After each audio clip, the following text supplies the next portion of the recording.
भूतान जगातले प्रथम क्रमांकाचे आनंदी राष्ट्र कसे बनले? भूतान हिमालयाच्या कुशीत वसलेला एक नितांत सुंदर देश आहे.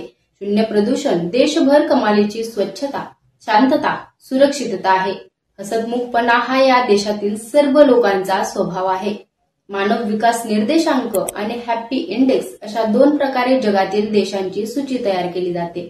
जगातील सुमारे 222 देशांच्या आनंदी राष्ट्रांच्या यादीत हा प्रथम क्रमांकावर आहे.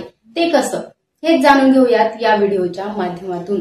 नमस्कार, मी स्नेहल निमगिरी आणि तुम्ही पाहत आहेत आरजे ऋषी एंटरटेनमेंट युट्यूब चॅनल. खरं तर भूतान आपल्यापेक्षा खूप गरीब देश आहे. तरीही इथला माणूस आनंदी आहे, प्रसन्न आहे, सुखी आहे. का आहे? कसं जमलं त्यांना हे?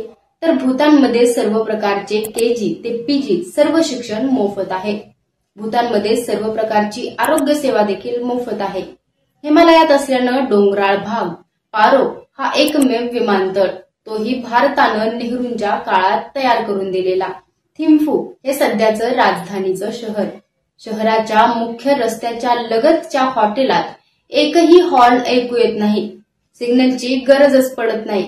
स्वयंशिस्तीने लोक गाड्या चालवत असतात. स्वयंशिस्तीने लोक गाड्या चालवत असल्यानं हॉर्न देखील नाही, सिग्नल नाही, ट्रॅफिक जॅम नाही. तुम्ही जगात कुठेही गेला तरी प्रत्येक हॉटेलात आपल्याला पाट्या दिसतात. चोरांपासून सावध राहा, तुमचे किमती सामान चोरीला गेल्यास हॉटेल मॅनेजमेंट जबाबदार नाही, वगैरे वगैरे. भूतानमधल्या कुठल्याही हॉटेलात अशा पाट्या दिसल्या नाहीत, कारण प्रवाशांच्या सामानाच्या चोऱ्या झाल्या तर ते परत येणार नाहीत. त्यांच्या देशातील इतरांनाही जाऊ नका म्हणून सांगतील.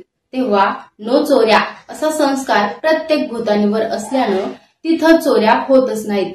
हॉटेलातील कष्टाची कामं मुलीही तत्परतेने करतात. टुरिझम हा मुख्य व्यवसाय, शेती दुसरा.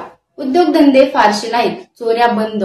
शील जपा, गरजा कमी, सुख जादा. भारतीय माणसांना त्यांच्या नोटा घ्यायची गरज नाही. आपली करन्सी तिकडे चालत नाही. हिंदी सर्वांना येते, पासपोर्टची गरज पडत नाही. भारतीयांबद्दल त्यांना विशेष आस्था आहे, कारण आपण बुद्धाच्या देशातले म्हणून. भूतान प्रामुख्याने बौद्ध देश आहे. इतका स्वच्छ, सुंदर, सुरक्षित आणि स्वस्तही असलेला देश जगात दुसरा नाही. यातून भारतानं घ्यायचा धडा हा की भारतातील सर्व आरोग्य आणि शिक्षण व्यवस्था मोफत करा. सर्व प्रकारच्या चोऱ्या बंद करा. शील जपा.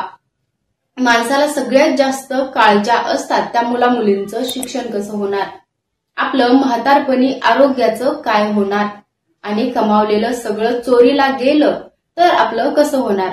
हे 2 प्रश्न सुटले की माणूस आनंदी होऊ शकतो. मुख्य म्हणजे वकवक नसली की माणसं सुखी होऊ शकतात. भारतानं भूतानकडून हे शिकायला हवं.